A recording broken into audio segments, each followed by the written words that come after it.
The encounter.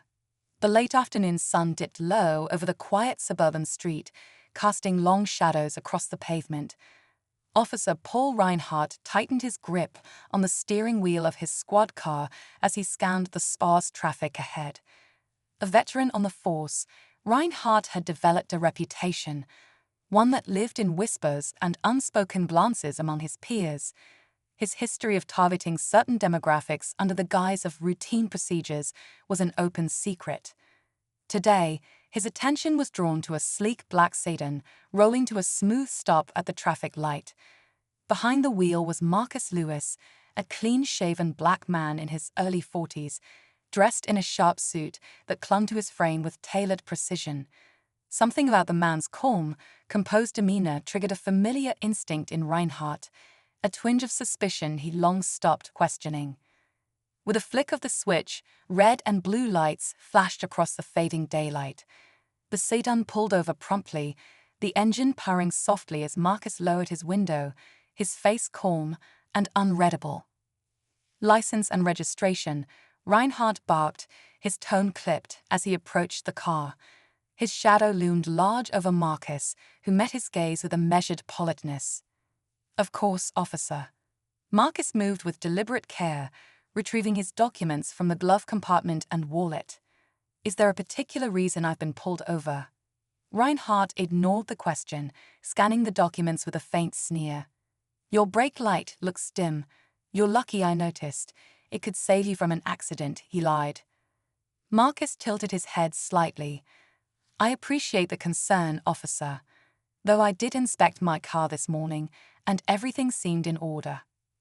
The response, polite but firm, put Reinhardt on edge. He shifted his weight, looking Marcus over as though searching for a crack in his composure. "You from around here?" "I work nearby," Marcus replied smoothly, his tone unshaken. "Long day at the office." "What kind of work do you do?" Reinhardt pressed, his voice carrying a patronizing edge. Marcus paused, his lips curling into a faint smile. "I lead a team of dedicated individuals. A lot of responsibility, but it's rewarding." The answer was deliberately vague, and Reinhardt didn't like it. He leaned closer, his voice dropping. "Got any outstanding warrants? Any reason I should run your name through the system?" Marcus raised an eyebrow, his eyes locking on Reinhardt's with a quiet intensity. "None that I'm aware of, but feel free to check if it makes you feel better." Something in Marcus's tone, calm, almost amused, set Reinhardt's nerves alight. It wasn't defiance, but it wasn't submission either. It was as though Marcus was in control of the encounter without raising his voice or resisting. "Sit tight," Reinhardt growled, retreating to his car. As he ran the license and registration through the system, his frustration mounted. Nothing came up. No flags, no priors. The man was squeaky clean. When Reinhardt returned, Marcus was still sitting calmly, his hands resting on the steering wheel. Reinhardt thrust the documents back through the window. "Get that brake light fixed." "Of course, officer," Marcus said, his tone steady. He tucked the documents away, his movements as measured as his words. "And thank you for your service." As Marcus pulled back into the street, Reinhardt's jaw clenched. Something about the encounter gnawed at him, though he couldn't put his finger on it. Inside the sedan, Marcus exhaled quietly, his expression unreadable. The brief encounter hadn't rattled him. If anything, it had strengthened his resolve. This wasn't the first time, and it likely wouldn't be the last, but he had plans to ensure it would be the last for many others. The revelation. The tension in the station was palpable when the sound of a car door slamming outside broke the silence. Moments later, the heavy double doors swung open, and Chief Raymond Keller stepped inside. His presence commanded immediate attention. Dressed in a sharp uniform with polished insignias, Keller's expression was a carefully practiced mask of professionalism, though the tightness in his jaw hinted at irritation. His eyes swept the room before locking onto Marcus. A flicker of recognition crossed his face, and his stride quickened. "Mr. Lewis," he said, extending a hand with a forced smile, "I apologize for this. misunderstanding. Marcus stood, his calm demeanor unshaken. He accepted Keller's handshake, though his grip was firm, his gaze unwavering. "Chief Keller," he replied smoothly, "I appreciate your prompt arrival." Reinhardt, standing awkwardly to the side, watched the exchange with growing unease. The confidence he had displayed earlier began to crumble as the realization of Marcus's status set in. He took a step forward, his voice faltering. "Chief, I was just—" Keller held up a hand, silencing him. "Not now, Officer Reinhardt." Turning back to Marcus, the chief's voice softened. "I wasn't aware you were conducting an evaluation today. Had I known, I would have ensured everything ran smoothly." Marcus's faint smile didn't reach his eyes. "That's precisely the point, Chief. I wanted an unfiltered view of the department's culture, and I must say, it's been enlightening." The murmurs among the officers grew louder as they exchanged wide-eyed glances. Reinhardt's face turned a shade paler, his earlier bravado replaced with the realization that Marcus wasn't just an advisor or a board member. He was the head of internal affairs, with direct oversight of officer conduct and departmental accountability. "Evaluation." Reinhardt finally stammered, his voice barely audible. Marcus turned his attention to him, his calm exterior now radiating quiet authority. "Yes, Officer Reinhardt. My role was to ensure that every member of this department upholds the values of integrity, professionalism, and equity. Unfortunately, today's encounter has highlighted the systemic issues that undermine those values." Reinhardt opened his mouth to protest, but Marcus raised a hand, his voice firm yet composed. "Let me be clear. This is not just about you, Officer Reinhardt. It's about the culture that enables behaviors like yours to persist unchecked. The excessive stops, the escalation of minor incidents, the condescending tone, all of it reflects a deeper issue within the department." Keller stepped in, his tone conciliatory but firm. "Mr. Lewis, I assure you, we take these matters seriously. Officer Reinhardt's actions will be reviewed, and appropriate measures will be taken." Marcus nodded, his expression thoughtful. "I'll be conducting a formal review, Chief, but I want to make something clear. This isn't just about punitive action, it's about systemic change. This department has the opportunity to become a model for accountability and fairness, but only if it's willing to confront its shortcomings head-on." Reinhardt's shoulders slumped, the weight of his actions pressing down on him as the reality of the situation sank in. The murmurs among the officers grew quieter, replaced by an uneasy silence. Marcus turned to the room, addressing the gathered officers. "I don't come here to vilify or humiliate anyone. I come here because I believe in the power of accountability to foster trust.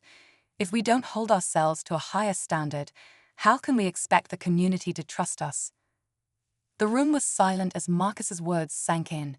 Even the officers who had initially regarded him with skepticism now seemed to reconsider their stance. As Marcus and Keller moved toward the chief's office for a private discussion, Reinhardt remained rooted to the spot, his mind racing. The very system he had manipulated for years was now turning its focus on him, and this time there would be no escape. For Marcus, the encounter wasn't just a personal victory, it was the beginning of a broader reckoning. This was about more than Reinhardt. It was about dismantling the toxic culture that had allowed him to thrive and building something better in its place. The unraveling. The air at the station was thick with a tense, unspoken energy as Marcus Lewis was escorted into the fluorescent-lit booking area. Officer Reinhardt, flushed with authority, had escalated the situation during the traffic stop after a tense back and forth about Marcus's refusal to allow an unwarranted search of his car. Though Marcus complied calmly with Reinhardt's increasingly aggressive commands, the officer had taken him into custody, citing obstruction of an investigation. Marcus walked through the station's double doors with a composed stride, his tailored suit still immaculate despite the circumstances. His demeanor stood in stark contrast to Reinhardt's barely concealed aggression. Officers at their desks glanced up from their paperwork, their curiosity piqued by the unusual scene. "Put him in holding," Reinhardt barked to the desk sergeant, his tone sharp enough to draw attention. The sergeant, a seasoned officer named Darnell, looked from Reinhardt to Marcus, his brow furrowing. On what charge?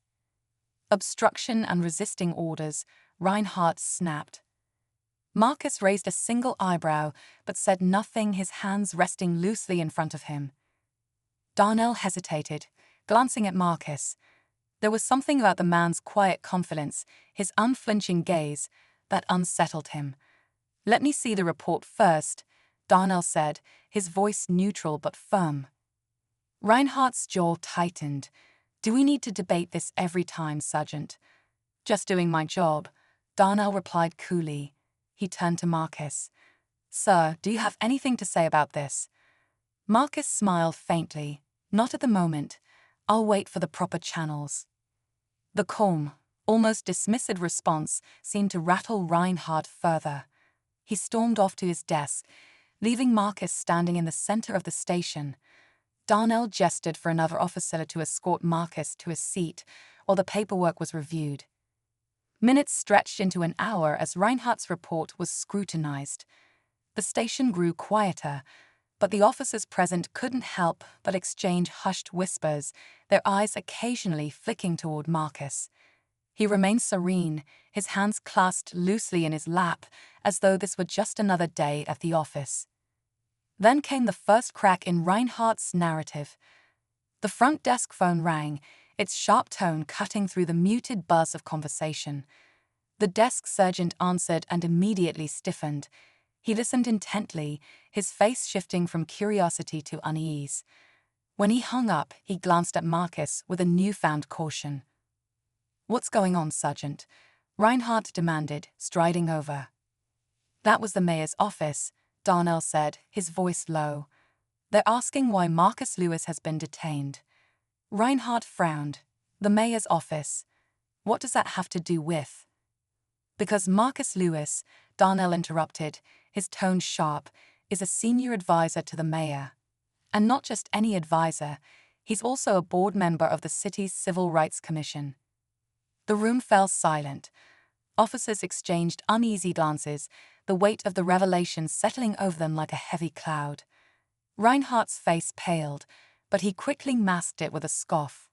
"I don't care who he is. That doesn't put him above the law."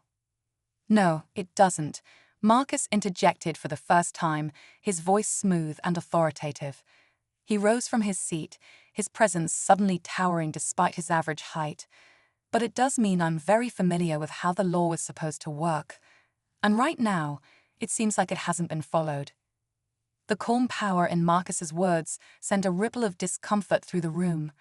Darnell cleared his throat. "Officer Reinhardt, let's step into the back and discuss this." As Reinhardt followed reluctantly, Marcus's eyes swept the room, taking in the quiet unease of the officers. He allowed himself a moment to breathe deeply.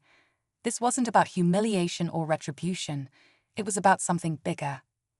He could already see the ripple effect of this moment, the seeds of accountability taking root in the tension around him. Whatever came next, Marcus knew one thing for certain. The system Reinhardt had wielded so recklessly would now be held to a higher standard. And this was only the beginning. The investigation. The following morning, Marcus Lewis arrived at the police department with a team of investigators and legal advisors. His presence was no longer a quiet anomaly, but a force of change. The formal investigation had begun, and with it came a deep dive into the department's records, policies, and practices. Marcus operated with his trademark composure, coordinating efforts as files were pulled, interviews were scheduled, and officers were briefed on the scope of the inquiry. The focus wasn't solely on Reinhardt. This was a systemic audit, meant to expose patterns of misconduct, identify failures in oversight, and build a roadmap for reform. Uncovering the pattern. It didn't take long for the investigation to find troubling patterns. Reinhardt's name appeared frequently in citizen complaints, most of them dismissed without thorough review. His record showed a disproportionate number of traffic stops targeting Black and minority individuals, with vague justifications that rarely held up under scrutiny. Worse still, Reinhardt's misconduct wasn't isolated. Several other officers had similarly questionable records, though they operated with more subtlety. The evidence painted a picture of a department that had grown complacent, turning a blind eye to bad behavior as long as arrests were made and quotas met. Marcus's findings were methodical and damning. He presented his preliminary report to Chief Keller and the internal leadership, emphasizing not just the individual failings, but the systemic enablers. "This isn't about a few bad actors," Marcus said during the meeting. "It's about a culture that prioritizes convenience over justice, feel over trust, and optics over accountability.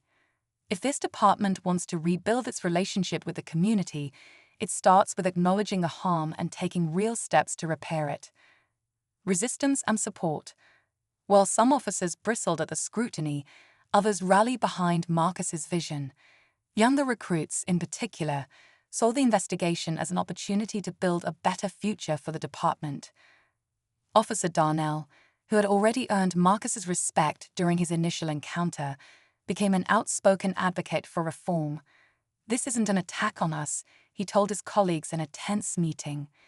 "This is a chance to fix what's broken. We all signed up to serve and protect, and that means everyone, not just the people who look or think like us." Reinhardt, however, resisted at every turn. He filed complaints about the investigation, accusing Marcus of having a personal vendetta. He even attempted to rally support from officers with similar grievances, framing himself as a scapegoat for broader issues. But the tide was turning. The department's rank-and-file officers began to see Reinhardt's resistance as part of the problem. The more he fought, the clearer it became that he wasn't interested in accountability, only self-preservation. The media spotlight. As the investigation gained momentum, word leaked to the press. Local news stations picked up the story, framing it as a battle for the soul of the department. Marcus quickly became a public figure, his calm demeanor and sharp rhetoric resonating with a community hungry for change. In interviews, Marcus was unflinching but measured. "This isn't about tearing down the police," he told a local anchor. "It's about holding it to the standard the community deserves. Accountability isn't anti-police, it's pro-justice." The media attention added pressure to the department, with city officials and community leaders demanding updates on the investigation's progress.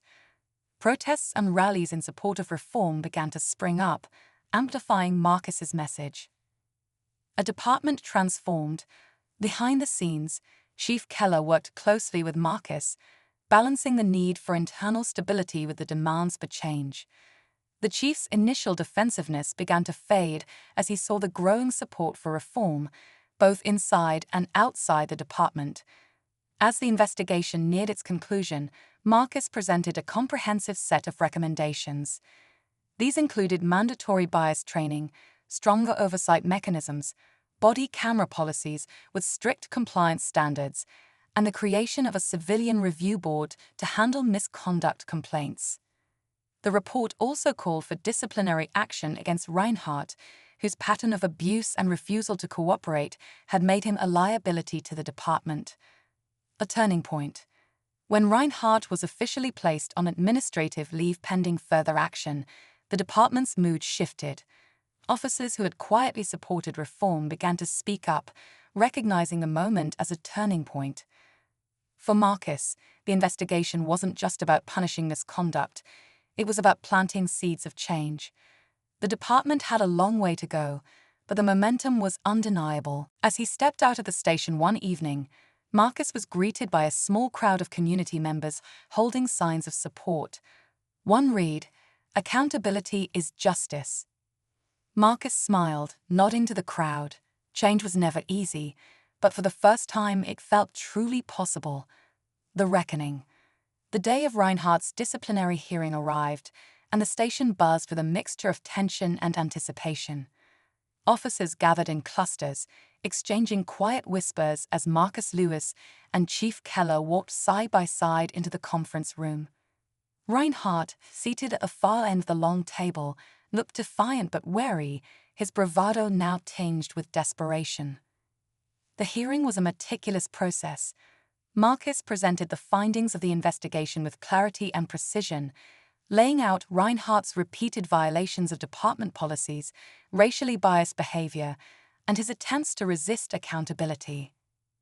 When it was Reinhardt's turn to speak, his tone shifted from denial to self-pity.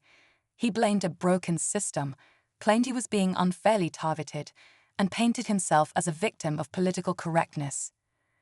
Marcus listened quietly, his expression calm but unyielding. When Reinhardt finished, Marcus spoke, his voice cutting through the room like a blade. "This isn't about scapegoating, Officer Reinhardt. This is about accountability. You represent the kind of behavior that erodes trust between law enforcement and the community it serves. Today, this department takes a stand against that." The board's decision was unanimous. Reinhardt was dismissed from the force, his badge and gun handed over in front of his peers. For the first time, he seemed to grasp the full weight of his actions, or at least the consequences. As he left the station, his departure was met not with sympathy but with silence. The officers who once viewed him as a veteran to emulate now saw him as a symbol of everything the department needed to leave behind. Sweeping changes. With Reinhardt's dismissal came the opportunity to reshape the department. Marcus wasted no time. Working closely with Chief Keller and a coalition of community leaders, he introduced a series of sweeping reforms. Diversity initiatives. Recruitment efforts were revamped to ensure the department better reflected the community it served, with an emphasis on attracting candidates from underrepresented groups. Bias training and accountability. Mandatory training on implicit bias and de-escalation techniques was implemented for all officers, alongside a zero-tolerance policy for misconduct. Civilian oversight. A civilian review board was established, giving the community a direct role in reviewing complaints and ensuring transparency in investigations. Body camera policies. Strict guidelines were put in place for the use of body cameras, ensuring footage was reviewed in all incidents involving use of force. Community policing.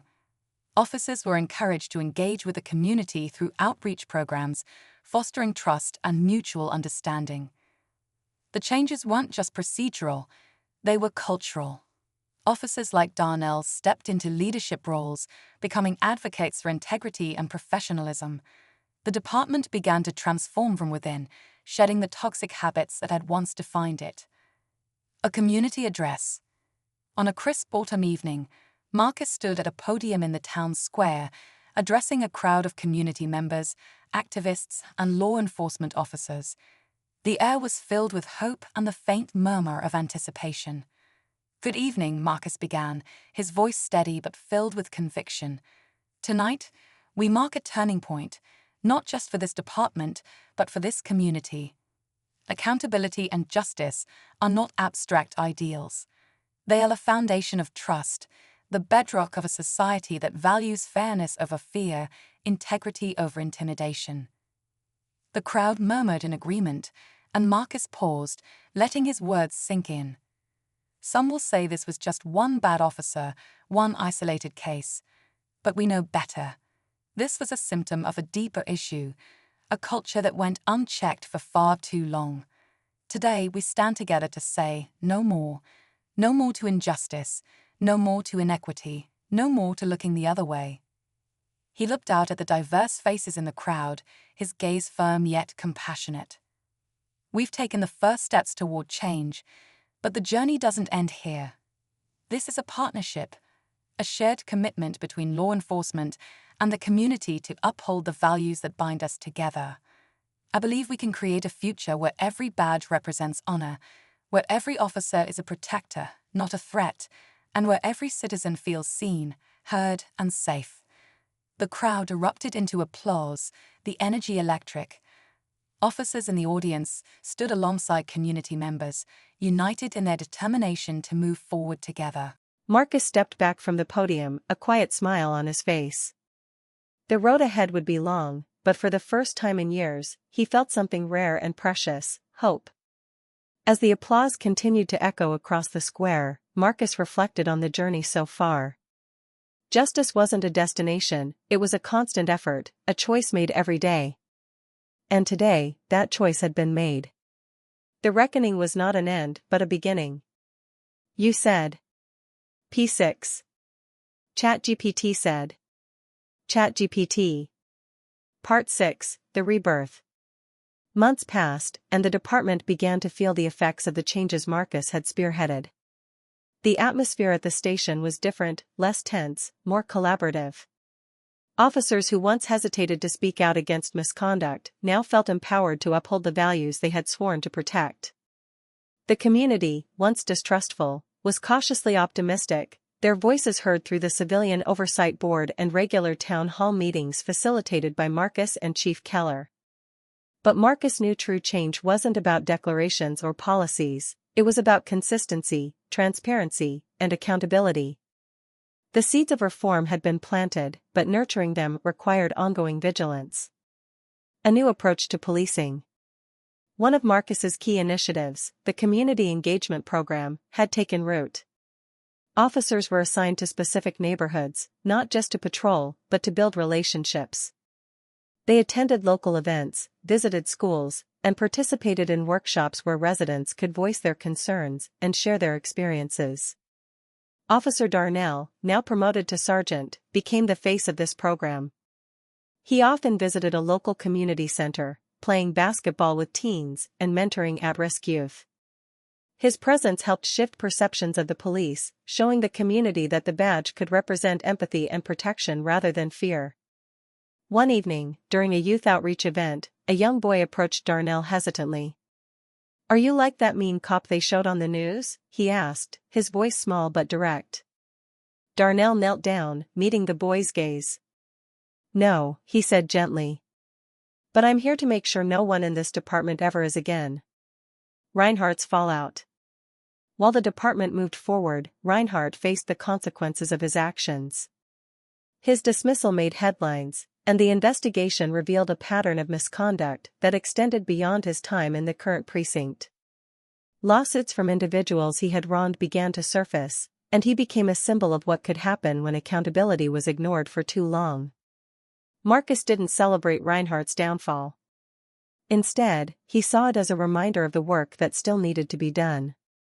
Accountability isn't about punishment, Marcus said in an interview. It's about ensuring the harm stops and doesn't happen again. Bridging the divide. Despite progress, tensions remained. Some community members were skeptical of the changes, while a handful of officers resisted the new policies. Marcus addressed this head-on, holding forums where these frustrations could be aired.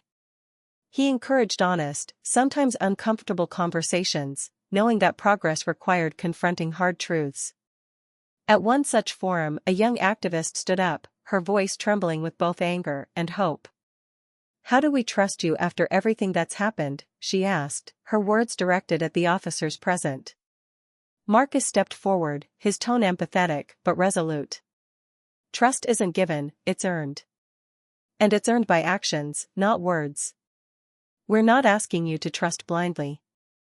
We're asking you to hold us accountable and see the changes we're making. Together, we can rebuild." The room was silent for a moment, then a tentative applause broke out, growing louder as the words resonated. The legacy. A year after the initial investigation, the department had become a model for reform. Complaints of misconduct had dropped significantly, and surveys showed a marked increase in community trust. Officers, once hesitant about the changes, found that the new culture fostered mutual respect and made their jobs safer and more fulfilling. At the annual Community Police Partnership Gala, Marcus was honored with an award for his contributions. He accepted it with humility, reminding everyone that the work was far from over. "This isn't my legacy," he said during his speech. "This is our legacy. A legacy of accountability, justice, and hope. Let this be a reminder that change is always possible, but only if we're brave enough to fight for it." A brighter tomorrow. As Marcus walked through the precinct one morning, he passed a bulletin board filled with photos of officers interacting with the community, smiling faces, shared moments, lives changed. He paused, taking it all in.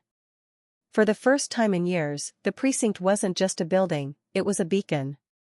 Marcus smiled as he thought about the journey.